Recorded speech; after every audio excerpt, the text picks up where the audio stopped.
Queridas irmãs, queridos irmãos, Jesus, nosso Senhor e Mestre, a todos nos abençoe com a sua paz. Prossigamos com emoção, com gratidão, o estudo sequenciado do Evangelho segundo o Espiritismo. Hoje concluímos o capítulo 15, Fora da caridade não há salvação.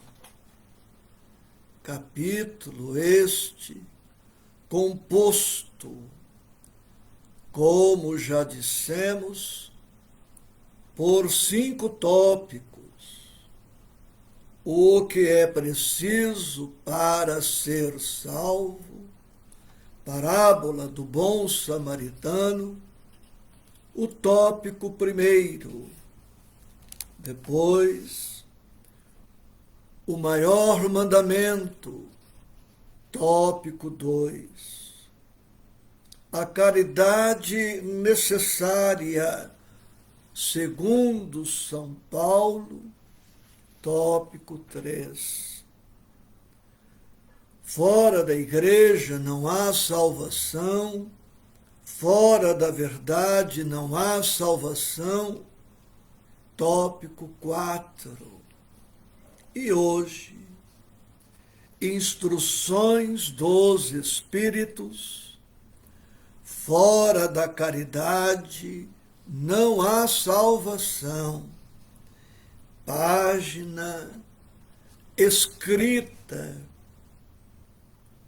pela psicografia dos médiuns que cooperaram com o codificador Allan Kardec, de autoria do apóstolo Paulo. Mensagem psicografada em Paris, no ano de 1860. Paulo, como nós sabemos, ficou conhecido por títulos diversos. Um destes títulos, o apóstolo dos gentios, ou da gentilidade.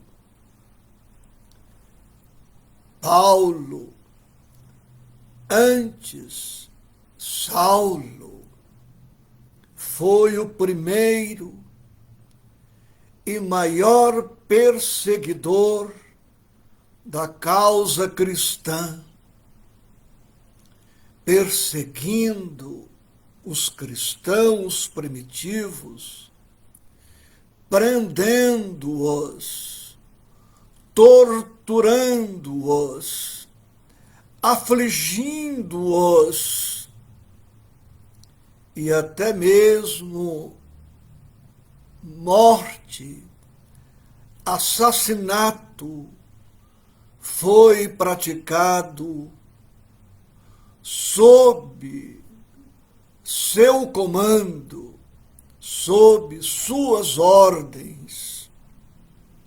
Mas Saulo foi buscado pelo Cristo. O Cristo buscou-o às portas de Damasco, para onde ele se dirigia ainda na personalidade de Saulo, para perseguir os cristãos residentes naquela cidade, Mas, encontrando-se às portas da cidade, o Cristo se lhe apareceu, tocou-o, e Saulo deixou-se sensibilizar, caiu da animalia que o transportava, chorou amargamente e entrou na cidade obedecendo o comando de Jesus. E a partir daí, Saulo inicia o processo definitivo da sua reforma íntima, da sua transformação moral. E ele, que era, a princípio, o maior perseguidor da causa cristã, tornar-se-ia um dos maiores arautos, um dos maiores propagadores do Evangelho de nosso Senhor Jesus Cristo. E ele se transformou de maneira radical. Nunca mais foi o mesmo. E em suas cartas, várias cartas, a várias igrejas que ele mesmo fundara, encontramos dezenas, muitas dezenas de pensamentos conclamando os cristãos primitivos ao amor, à caridade, e escrevendo à igreja de Corinto, como vemos em sua primeira carta aos Coríntios, capítulo 13, ele se refere à caridade de uma maneira incomum, traçando-nos os caracteres da caridade. E desde então, nestes 2 milênios, de maneira incansável, o apóstolo Paulo prossegue, trabalhando com Jesus, para Jesus, por Jesus, na disseminação do Evangelho, na propagação do amor, na propaganda da caridade. E por esta razão, Allan Kardec, valendo-se do magistério do grande apóstolo da gentilidade, e como que prestando-lhe uma homenagem, fecha o capítulo 15 com uma página escrita pelo Espírito Paulo, psicografada, como dissemos. E agora trago para nós retalhos do pensamento do apóstolo Paulo, que consta da página já referida. Diz Paulo: a caridade acompanha o Espírito onde quer que ele esteja, na terra, na espiritualidade ou em qualquer outro escaninho do universo. Como é compreensível, para onde vamos, nós nos levamos, isto é, levamos conosco o que somos, o que temos, o que pensamos, o que sentimos, o que realizamos. Aquele, pois, que desperta para a caridade, nunca mais se dissocia dela, e dela passa a se beneficiar, porque a caridade, como as demais virtudes evangélicas, pode beneficiar um sem número de pessoas. Mas o primeiro beneficiário da caridade é o próprio caridoso. Como o primeiro a beneficiar-se do perfume é o frasco que o contém. E diz Paulo na mensagem que um dos benefícios da caridade em favor do caridoso é a própria paz. O caridoso conhece a paz, sente a paz, vive a paz, vive em paz. Quem vive em clima de caridade, diz-nos o apóstolo, pode guardar a certeza de abençoada colheita futura. A caridade segue conosco, enquanto na terra, e segue conosco no além-túmulo, no retorno à pátria espiritual. E quando aportarmos na pátria espiritual, seremos conhecidos pela caridade que porventura tenhamos vivenciado, ou pela ausência de caridade em nossas vidas. A caridade, diz o apóstolo, é uma chama celeste, é uma chama divina.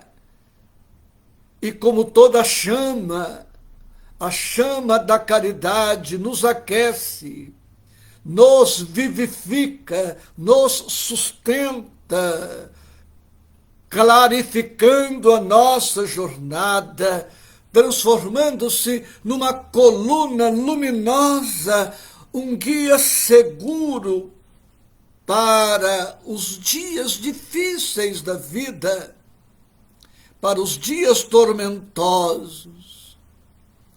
Sempre que estivermos em dúvida sobre como agir, a caridade é a inspiração.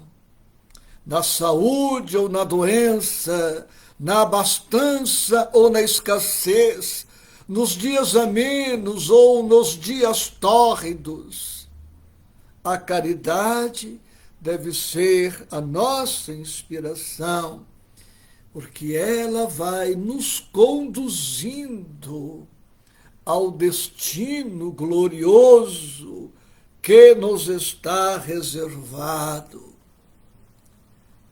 Os eleitos do Senhor, os escolhidos do Senhor, não são aqueles que professam esta ou aquela religião. Os eleitos do Senhor não são aqueles que se batizam de um modo ou de outro. Os eleitos do Senhor não são os profitentes de uma determinada filosofia religiosa. Não. Os eleitos do Senhor são aqueles que se elegem, são aqueles que se escolhem, porque escolheram a caridade como norma de vida, norma de conduta.